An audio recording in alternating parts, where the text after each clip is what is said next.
President William Ruto, and all the dignitaries present here,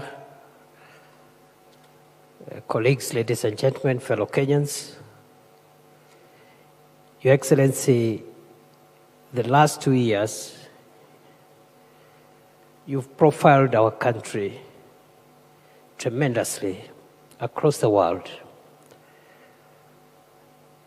No wonder the sentiments which my brother here, PCS, has made are the sentiments that are not only prevailing in Kenya, but also out there. And that's how it should be. Because, Your Excellency, other than being president and the CEO of our country, you're also our head of state and our chief diplomat and the embodiment of what Kenya is, its values, and what its interests are. Your Excellency, this forum, and I want to congratulate the Foreign Affairs Ministry led by PCS Musalia and the PSs and everyone who has participated in this.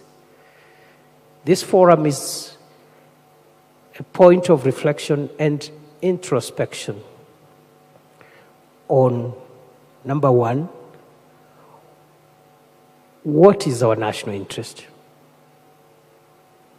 And that question we will ask for as long as Kenya exists. It's not a one-off thing that we define and that's it. We have to keep on asking, what is our national interest? And as the ministry has presented through this draft and the stakeholders who prepared this draft, our national interest lies in some of the most sacred and bedrock principles that are espoused in our Constitution, including, but not limited to, the inviolability of our country.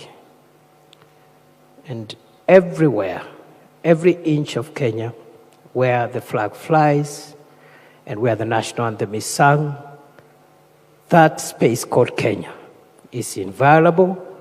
It is the embodiment of our pride and should be protected at all costs.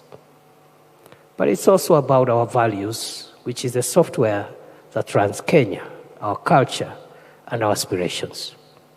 Thirdly, it's also reflected in the bottom-up economic transformation agenda and Vision 2030, which aspires to provide a more inclusive country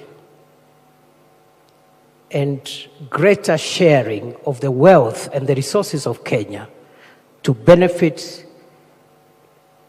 the entire population of Kenya and to pull as many people from our homeland, from dehumanizing poverty and sharing the ecological, natural, and the other resources that are available in our country to the benefit of as many people as we can.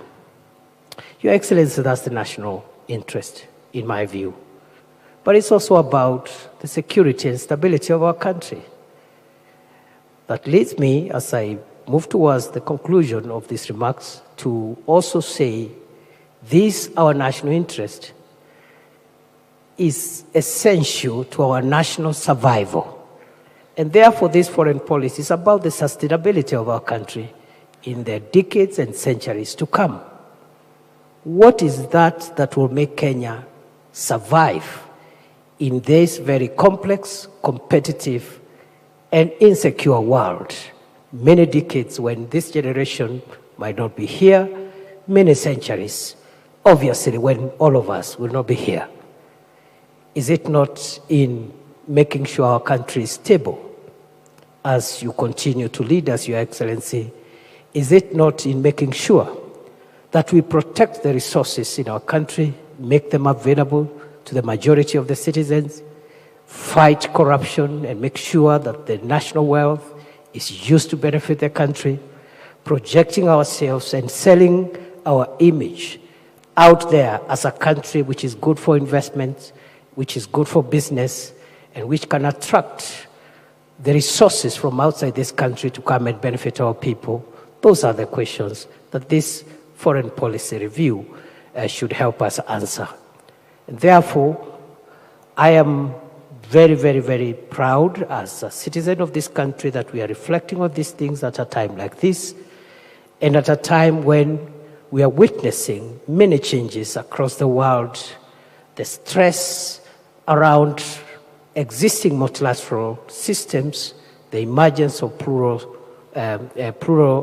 systems, as has been said here, and how do we harness all these divergent developments for the benefit of our country. And therefore, we would want to listen to Your Excellency and hear what vision you have for us, and how do we take cue, those of us who are serving in your administration, how do we take cue from that vision to help us navigate the interests of Kenya and make sure that we hand over this country to future generations, a stable country, united country, prosperous country that can sustain the shocks that are prevailing today and those that will come in the future. With those many remarks, Your Excellency, I want to request all my colleagues to be upstanding and welcome His Excellency the President to give us his vision with a round of applause.